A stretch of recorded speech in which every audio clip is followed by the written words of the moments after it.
10 days of extra viewing. For DTH subscribers, pay 2 months for Nova or Smart and get upgraded on the next higher bouquet. And 2 months payment on the Super Bouquet earns you 10 days of extra viewing. Subscribe now and enjoy great football, exciting series and educative kids content only on Topstar. Topstar. Enjoy digital life.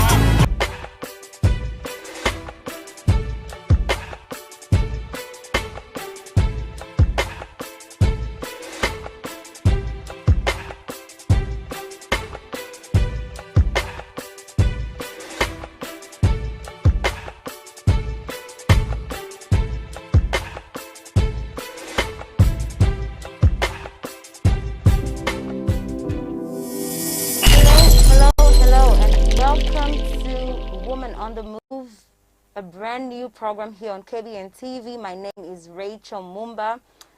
Have you ever heard of a popular saying that goes, a woman's place is in the kitchen? Here on Woman on the Move, we would like to change the narrative by defying this popular saying, because here on Woman on the Move, we bring you a vast array of accomplished women. These women have gone against all odds and defied this saying by recording an enormous amount of success. These women are movers and shakers.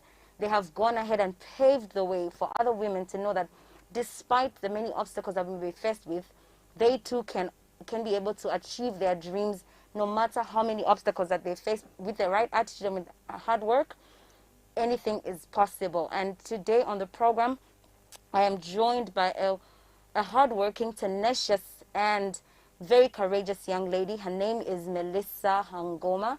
Melissa, thank you so much for taking your time out to be here with me on Women on the Move.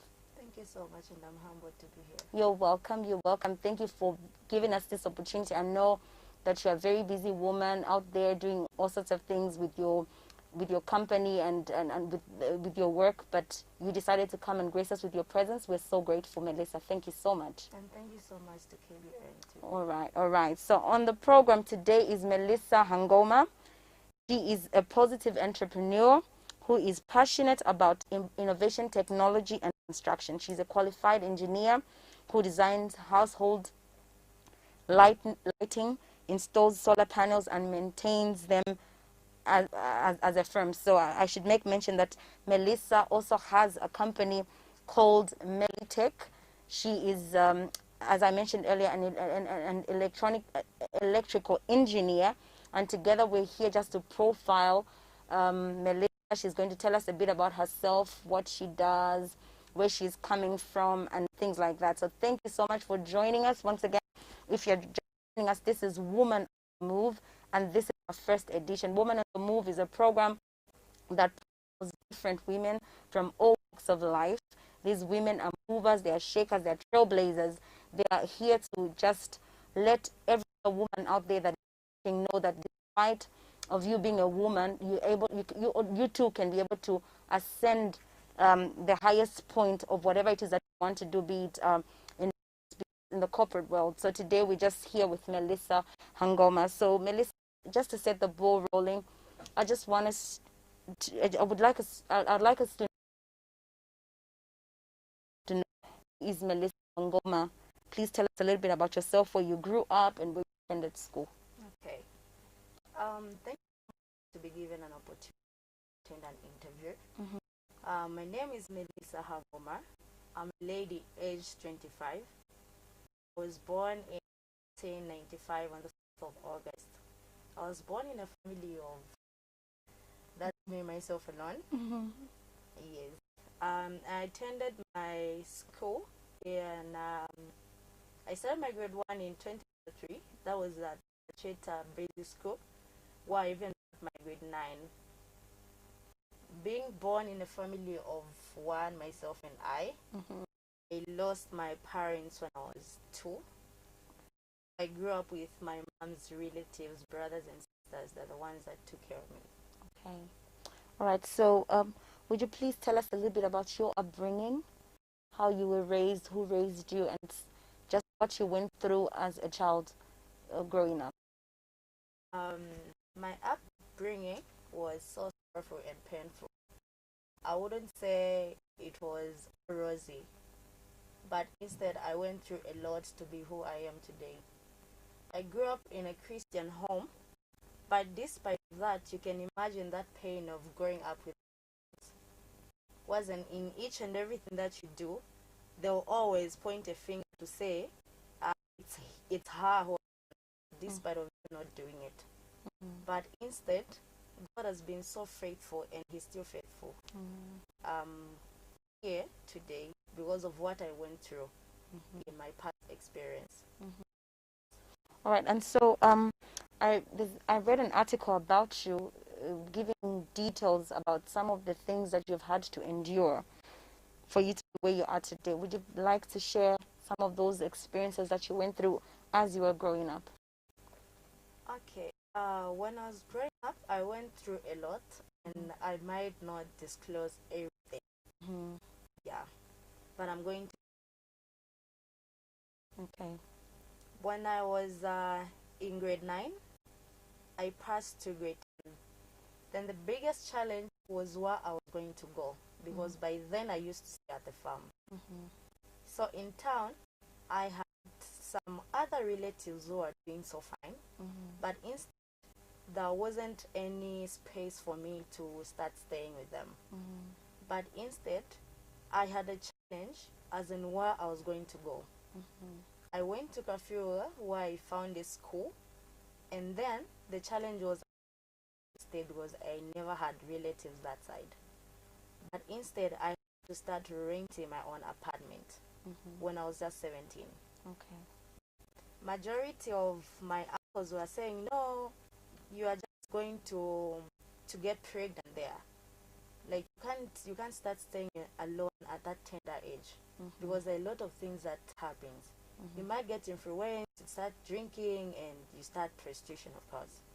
But instead, my goal has always been to work hard for myself and surprise those who think I can't do it. So I started staying on my own there. Then when I was in grade 10 term 3, I was chased out of school because my uncles who used to help me with school fees, they ran out of cash.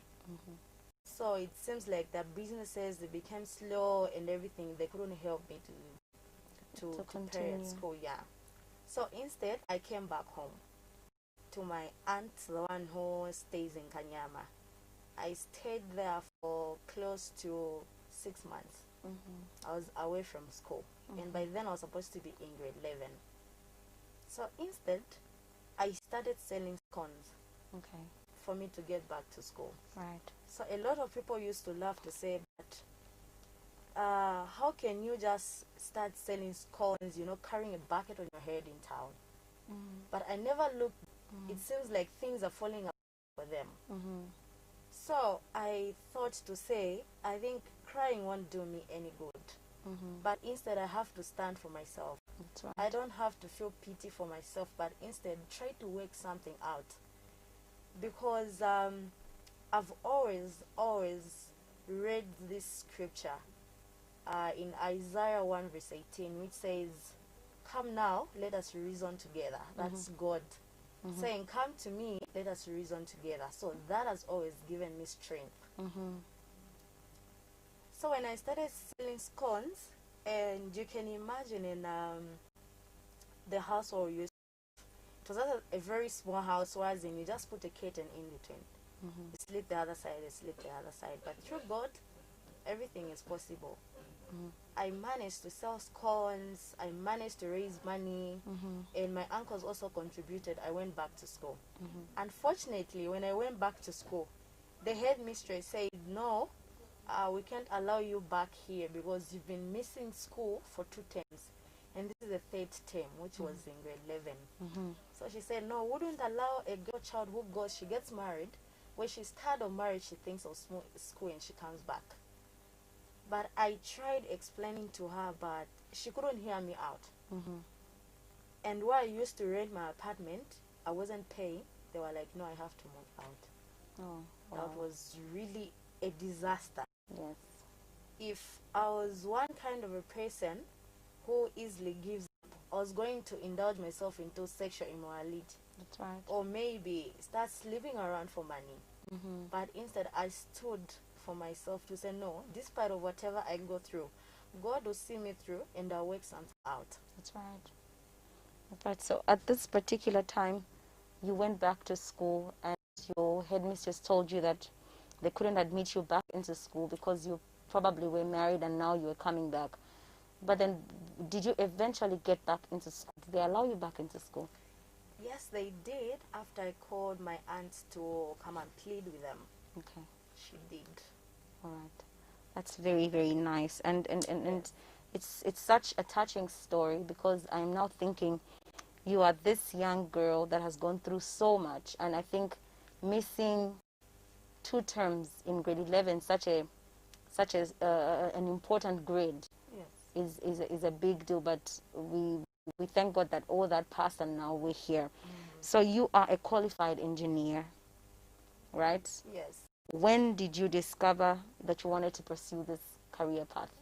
Because your type of career is not just your everyday career. It's not, particularly when it comes to being female, it's not something that most of the females would rather shun that because it's mostly male dominated. But what made you decide to take this career path? Okay, I remember when I completed grade 12, I've been one kind of a person who loves fixing things in the house. A bulb is not working, I would make sure that I check, despite of not having the experience or the idea. But I knew to say, if I do this, I'm sure this is going to work. So I've been fixing small sockets, lights, and so on. So the other time, where my aunt used to stay, the whole house ran out of power. And there were about 7 doors there. So they tried to call Zesco, and Zesco had delayed a bit because we stayed almost for 2 days without power. Then I told the owner of the house to say, no, I can work on it. Then the owner of the house was like, no, you're going to burn the house. Where did you do a course from? We don't even know that you did a course in electrical. What if the house gets burned? What are you going to do? I was like, just give me a chance. Let me try what I can do. If I fail, I'm going to tell you that I failed. So he said, okay, you can go on. So I called one of my friends. The father is an electrician. So I explained to him to say, okay, there's a breaker which is bent on the distribution box. So what do I do with it? So he was giving me instructions through the phone, and I was able to cope up. That's right. Oh, wow, that's wonderful. Yes. So after that, I told the owner to say, no, I need to replace the breakers and run one cable which is bent. It's more like there was a short circuit. So they gave me all the materials and everything I need, and the house was restored with power. Wow. Then from that, my aunt was like, why don't you go and study electrical? Oh, that's nice. That's how I got inspired. I was like, no, I'm going to do this.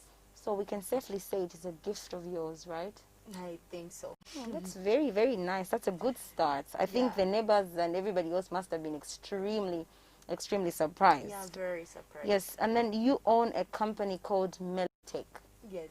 a company that does a lot. It does solar installation, you do household wiring, Yes. you do borehole installation, and so many things that have to do with electrical installations. When did you start Melitech, and also what drove you to do so? Because it's just not, it's one thing actually for a woman to pursue your career path, and quite another to decide to establish a company. Yes. Because one would think that you were just to become an electrician and work for Zesco especially, because that's the dream job for most of the electricians. But what drove you to establish Melitech, and what was the passion behind that? Okay. I registered my company on the 20th of January, June, that's 2020. Okay. I had a dream because in most cases when I apply for a job into a company, they would give me a condition to say I can't sign my contract without me being a girlfriend to the director or the manager. That's the condition I was given in most of the companies. Whenever I would apply, they would call me for interview. My interviews would be different compared to everyone. My interview, would you be my girlfriend? That's an interview. Then if you give in, that means that's your weakness. That's right. And I haven't been able to work in a lot of companies because of the same. Because I developed a principle on myself to say I can't exchange myself with a favor in the name of employment. Because I believe that I'm too precious and I'm going to do something on my own. That's right. So I registered my own company, Pakra, as a business name. Okay. Which was owned by just me. It was a sole proprietor business. Okay. But later on, I decided to say, let me register it as a limited company so that I can be able to do any kind of construction work. That's right. Yes. So I registered my limited company. That was in December. That's when we changed from the business name to a limited company. All right. It's called Melitech Electrical and Construction Limited. That's right. We are specialized in designing, house wiring. We do build, we do plumbing works, cold rooms for supermarkets, including mortuaries. Okay. We also do. We also work on hospital machineries like incinerators. Then we also do tiling and pavers. Okay. Ceiling boards and painting. Okay. So it's more like we do everything. Once we have a project, we start from scratch. We build, we electrify, we do plumbing and everything. That's right. That is something that what you do is very, I think as a business, first of all, it is intense and it's quite involving. And to think that you already have an established company is something that is very commendable. Yes. But I want to find out, how were you able to start up? Who funded where did you get your startup capital, if I was to say so myself? With this company registration, as I said earlier, to say it was registered before under a business name. But when the article was out in the newspaper, I was called by one of the chairmen for Zambian Development Agency. So I had a meeting with them. They encouraged me, and they also helped me in one way or the other. That's right. Because these other registrations that I had remained with, like NCC, NAPSA, EIZ, ZDA helped me with the funds to register. Okay. Because I believe to say I can't have a big project without these other registrations. Absolutely. So they've always been there to help and to push me through. That's wonderful. Yes. That's such a wonderful story. Where did you come up with the idea? Because this is something very, very big. And looking at you, you're just a young lady that probably wouldn't have so much experience in terms of in the area of engineering. But then I look at some of the work that you have done, even on your social media platform. You do such an enormous work. And so where did the idea come from? Because I'm sure you just didn't wake up and start doing these things. Yes. Yes. So where did the idea come from? The whole idea of everything, they always say when you mingle with people with brains, people with plans, you'll be able to learn something from them. I think I have friends who are elderly than me and friends who are doing so fine. I can give an example of one engineer. He owns a company called Vortic Engineering. He's based in Sweden, but his company is in Kitwe. I've always been so troublesome to him because I've always wanted to know something, especially where the company is concerned. So after have heard different ideas from him and everything, I engaged someone I never knew, I never met, to do the registrations for me. His name is Jones Mokula. He did the registrations for me. Then he's always been there, so to say, if I'm not clear with something, he'll always find a way to explain and make me understand. Yes. Absolutely. That is wonderful, because now what I'm picking from you is that you are somebody that is, first of all, teachable. Yes. Secondly, somebody that wants to mingle with like-minded people. So this is a case of iron sharpens iron. You deliberately chose people that can advance you in life. Yes. That is so nice and so encouraging. I think that's something that we should put out to the women and just everybody else that is watching right now, that it is very, very cardinal for where you want to go in terms of expanding your business or your career, that you mix with people that are like-minded, people that can see you not just now but where you're supposed to be, right? Okay, so and then just moving on, you have not only chosen a career that is mostly male-dominated, but you are CEO of a company that ideally electrical work rather, is done mostly by men. I would like to know, first of all, what sort of people do you work with? Do you work with mostly women, or do you work with mostly men? And why did you choose either of those? Okay, mostly I work with ladies, because Okay. the whole idea behind working with ladies is because I want to empower someone who thinks he can't do anything on his own.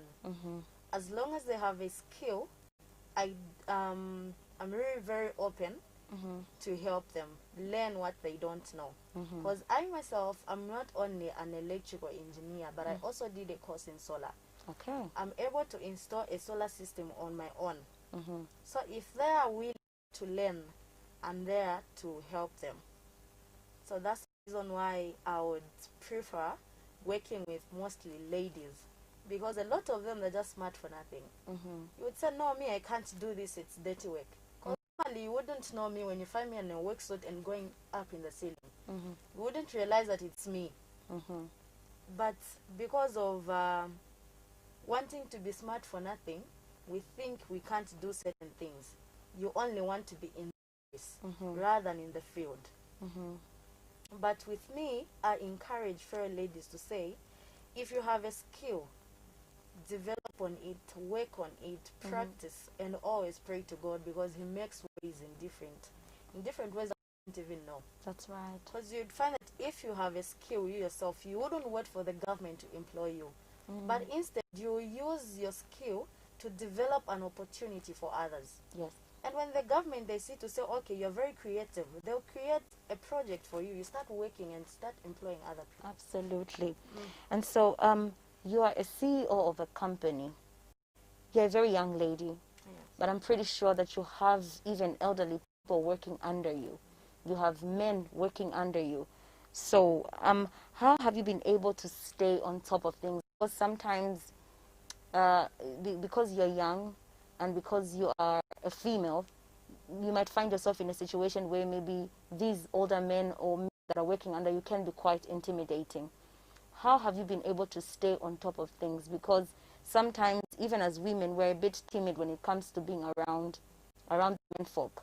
But here you are the head of this company, and you have to get work done. How have you been able to just make sure that everybody does their job? Okay, the only key to everything is determination and respect. That's right. You can be working with elderly people. If you don't respect them, don't expect them to do a good job. Because they'll take advantage of that to say, okay, she just talks anyhow. And they'll think they can do anything. But once you're determined and you respect them, they'll do a perfect job such that your clients will be happy. And the other thing, focus. We have to focus on what we do. I may have people working for me, but I don't have to take advantage of them just because they're working for me. That's right. I have to focus on them and make sure to say we do a perfect job for our clients in the way that I have to give them their money. That's the only focus. Once you pay someone well, they'll be able to work for you. That's like a motivator. Yes. You motivate them. Once you don't give them what belongs to them, they won't be able to work. And you'd find that the company will go down because you don't really have a principle with people you're working with. Majority of the companies around, they will take advantage of you who is working for them, not realizing to say the very person who is doing installations you are the one who is bringing resources to the company. It's more like you add value to everything. That's right. That's right. But they don't appreciate that. But as in for me, I respect everyone I'm working with. Despite of me being the CEO, I always work with them. That's right. I'm never in the office, but I'm always in the field. That's right. So you're a leader that leads by example. Yes. That is so inspiring. And I know that as a young woman, holding a leadership position comes with many challenges. It's not easy, first of all, being young. Secondly, it's not very easy being a woman, because as I said earlier when we began the program, society since time immemorial has allocated a woman a place in the kitchen. So it's only now that we are seeing women rising up and doing even what was considered a man's job. But what are some of those challenges that you have faced being at the top as a leader, and how have you been able to overcome these challenges? Because I know that there are quite many. Yeah. Okay, the challenges that I've always encountered with, firstly, it's lack of sponsorship. Because I'm an electrician, and people would look down on me to say, no, she can't do this. She's a lady, actually. I can give an example of a client I first met. When I told him to say, no, I can do wiring for the house. He said, no, my house is just too big. It's a 14-roomed house. What if you build a house? What will happen? I was like, no, you just have to trust me. That's If I've told you to say I can do this, meaning I can do it, just give me your word and I'll work on your house. We went there, we camped like for 3 days. We did wiring and plumbing for him. And right now he's a happy client because he never believed in me at first. Because of how I look and how I would do things, he misjudged me. So mostly you would find that you have a client, they don't believe that you can do it because you're female. But instead, they prefer a man doing what is supposed to be done. Yes. That's the first challenge. They don't believe in women. But we can also do it. Yes. And because the future is female. Absolutely. Right now, there are a lot of females around who are into construction. So, sponsorship is the first thing that we lack. Then secondly, the challenge that I have, I've always planned to say, no, we need to have a workshop. I have a running company, yes. I have a running business, yes. But I'm not exposed to stable clients. And how do I get exposed to stable clients? I need proper and big projects for me to work on them so that they can give me a recommendation later to. That's right. So it's been quite tricky and a challenge for us. Yes. Especially for me, who is a leader to run the business.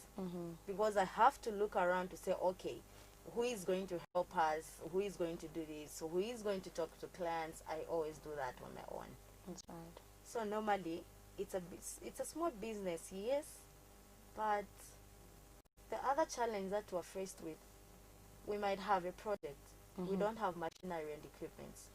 But instead, we subcontract someone who's got the equipment for us to use for the project, of which it's not benefiting us because we would pay off everything that we've gotten from a client and we remain with less money, such that we can't raise that money to buy our own equipment. We don't have an office space or a workshop, but instead we're just moving around. We're a company, yes, but we need an office. Once then when a client comes, you tell him to say, sit here. You explain the services that you offer. Okay. Yes. All right. So that is very, very clear. I like what you said at the beginning, that this client did not believe in you. Yes. But when you did the work, your work actually spoke for you.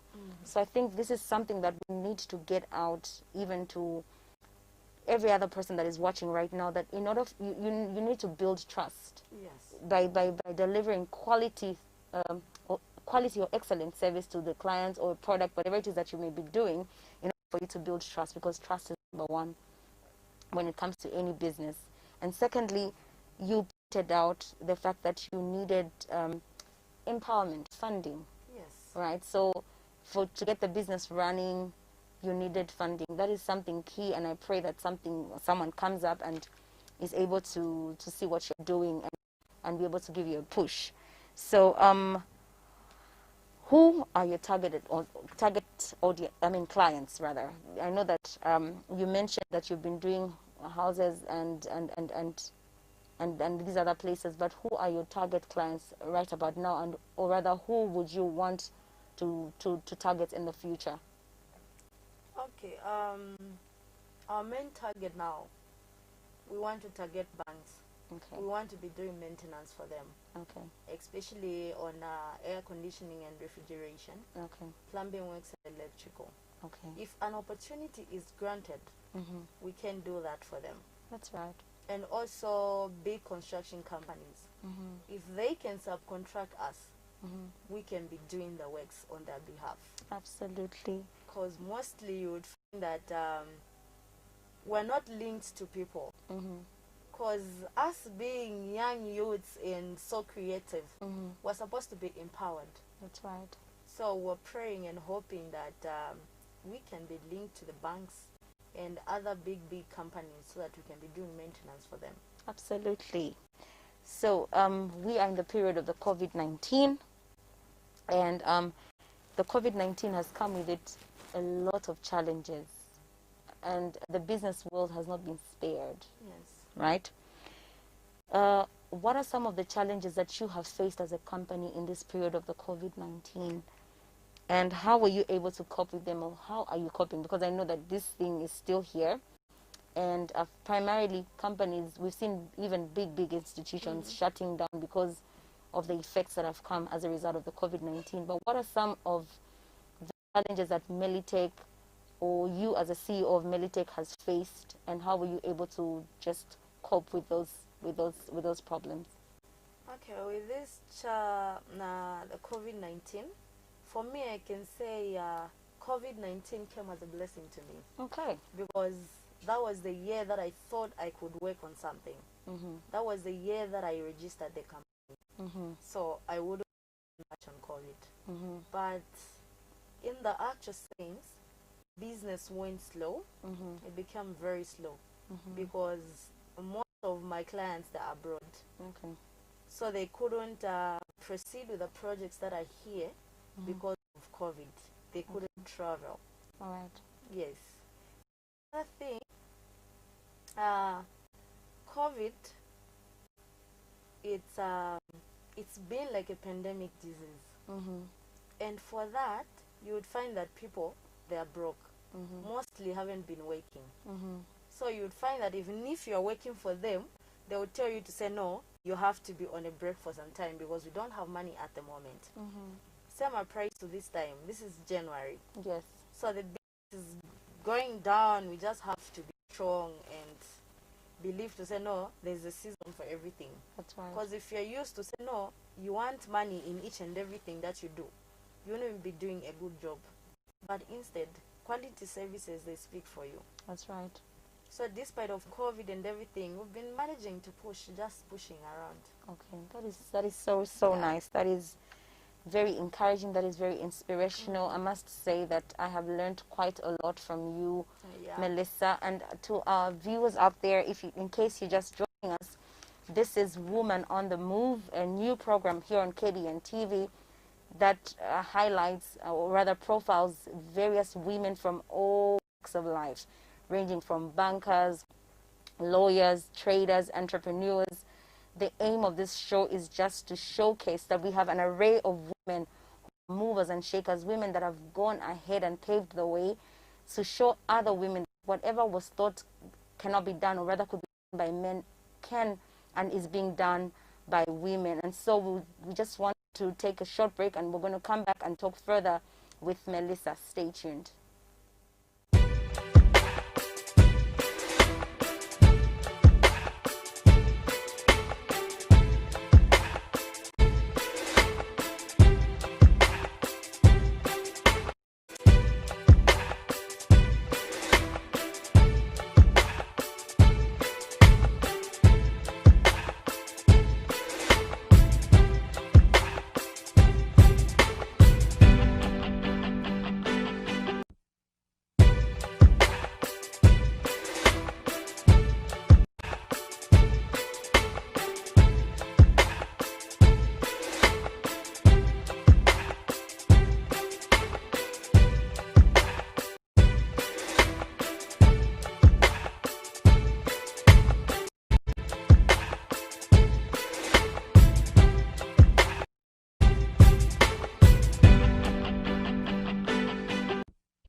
Hello and welcome back to Woman on the Move with me, Rachel Mumba. In studio today, I am joined by Melissa Hangoma.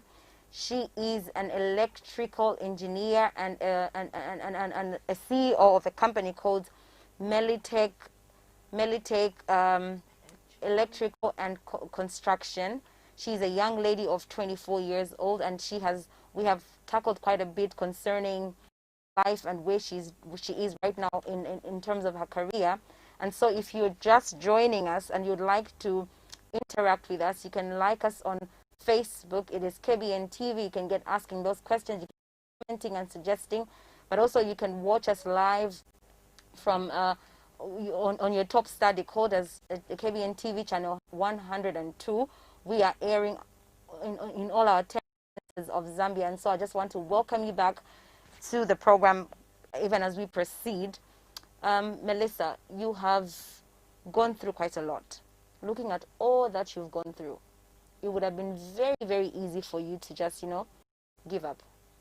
Throw in the towel and say, you know what, life is hard enough. I don't think I can go through it. You could have chosen to be married at an early age. Yes. You could have chosen to go into prostitution, but you did not do any of that. Instead, you forged ahead. You went ahead and pursued your career, and we're here today. But I just want to find out, Melissa, what was the one thing that kept you going? What was your drive? What made you decide, you know what, I don't care whether I don't have a mother, I don't care whether I don't have a father, this is what I'm going to do and I'll stick to it. What made you do that? Okay, Rachel. My drive has always been God. Because I've always believed to say, without God, there's nothing that I can do. Absolutely. For the Bible says that God is the father to the fatherless and the mother to the motherless. For he promised that he will never let go and forsake an orphan. And for that has always been my strength to say, this, whatever I go through, there's God who is going to change my situation one day. It's just one day when God will hear my cry and wipe away my tears. That has always been my prayer, despite of what I was going through, despite of other thoughts that I was having.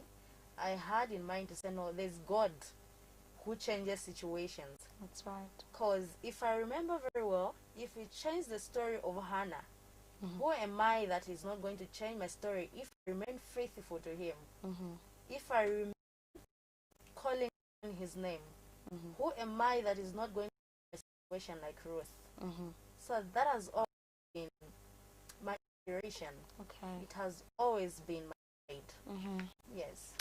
So it's very, very, very clear that you are a strong believer. God has been through. That is so glad. That is so great. Your work is labor intensive. I've seen from your pictures, you'll be up on the roof, you'll be up on the ceiling. It is something that most of the women would not do.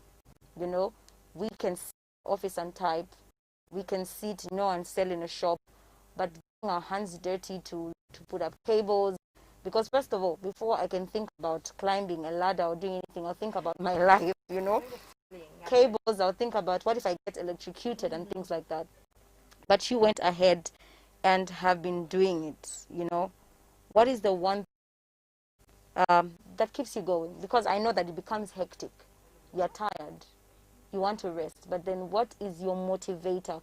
What makes you want to wake up the next day and say, you know what, regardless of whether I climb the 12th or 21st floor, whatever, I'm still going to do it again? What is that one thing that keeps you going day by day?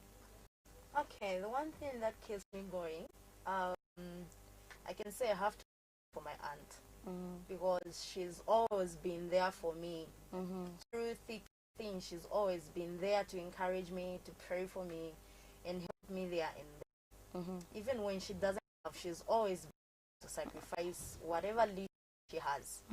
And I pray to God to say, no, I have to work hard for her.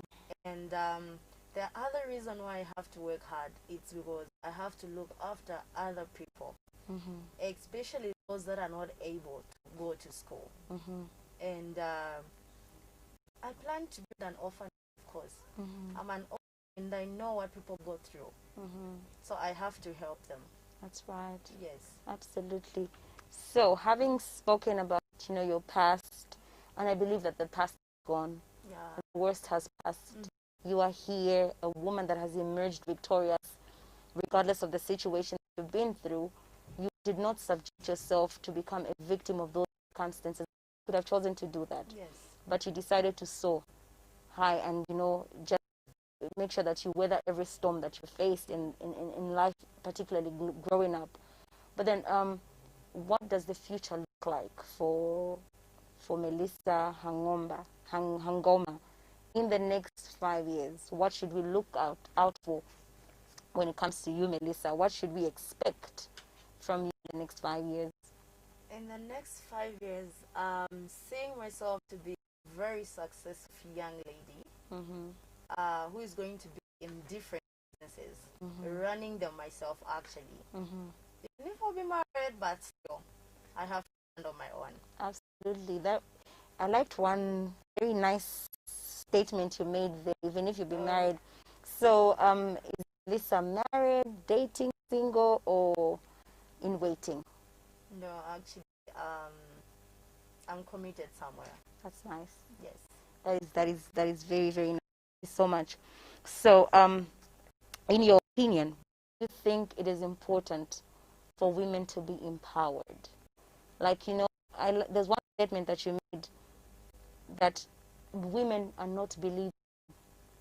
You could do the job, and I believe that if there's another male counterpart doing the very thing that you're doing, he's likely to get the business and you are left out.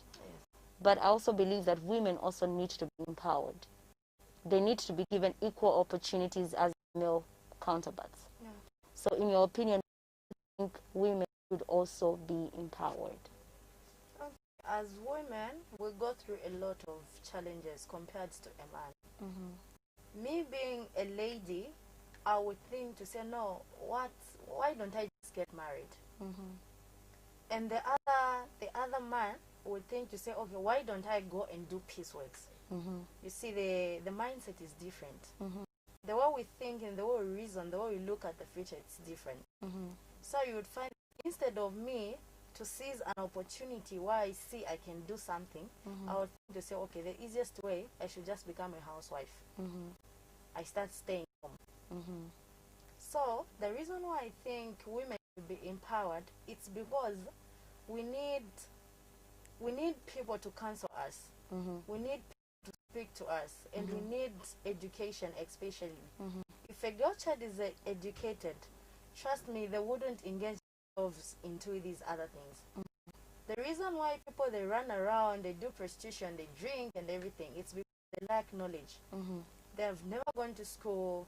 Maybe they are school dropouts and stuff because of sponsorship.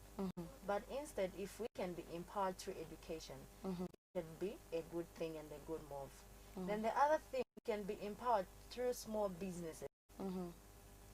Let's say if the government can be giving out funds to those youths who are into small businesses like myself, they give us funds to work on our businesses.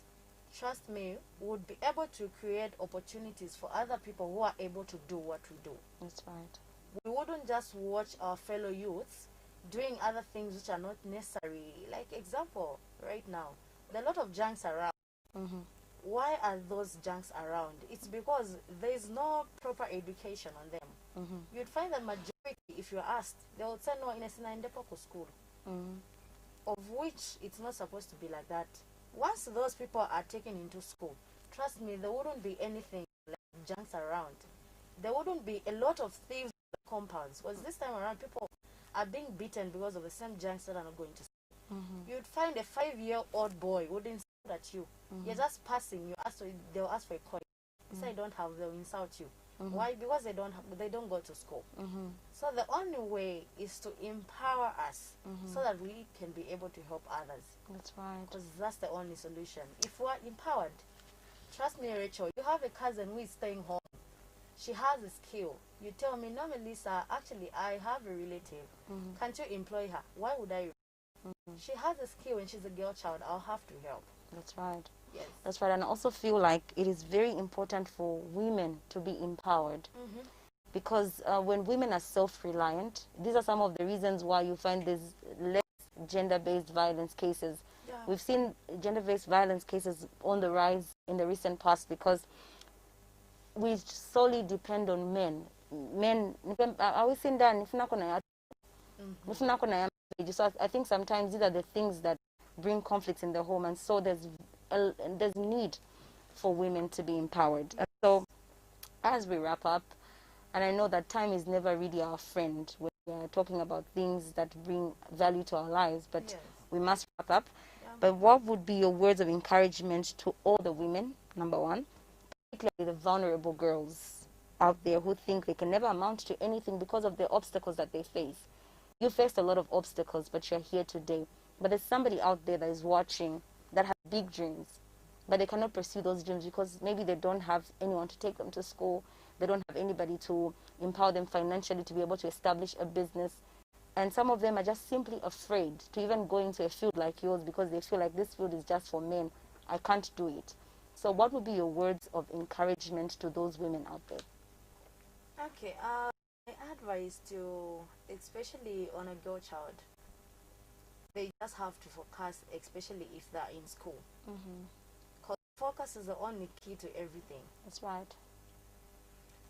Because the other thing that I would talk about is believing in yourself. Once you believe in yourself, you have a vision to say, no, despite of whatever you go through, you can still stand. Because the only key and the major person who looks upon us is God. So if we look up to God, we can withstand every storm that comes our way. That's right. And for a lot of women who are married, I've seen women who are married and they have a skill in bricklaying. And they can stand and build. They leave their homes, they go into construction, they do some works, they come back home. Instead of just being a housewife. Someone can do a course of 6 months. You acquire a skill, which is right. Because at my school where I was, Thorn Park Construction Training Center, it's under Lusaka Trades. They offer short courses in bricklaying and plastering. They have electrical, which is 6 months. They have plumbing, which is 6 months. So if you apply and you really want to do something, they offer bursaries there. You can be picked and study, especially for a girl child. I've always encouraged a lot of girls who did nursing. They're still waiting for the government to employ them. But instead, I told the other to say, instead, just apply to the school where I was, do a short course of 6 months, then you can be working with me. You learn something, which is okay. So we're just looking up to people to help us actually with big projects so that we can have enough people. That's right. Yeah. If I thank you so much, Melissa. I appreciate you taking your thoughts to be here and just open up and explain some of the things that you've gone through, and particularly just being an encouragement to a lot of women. I can safely say that you are a woman on the move, and I know that you are going places. Thank you so much. Thank you so much to every one of you that was watching our first edition of Woman on the Move with me, Rachel Mumba.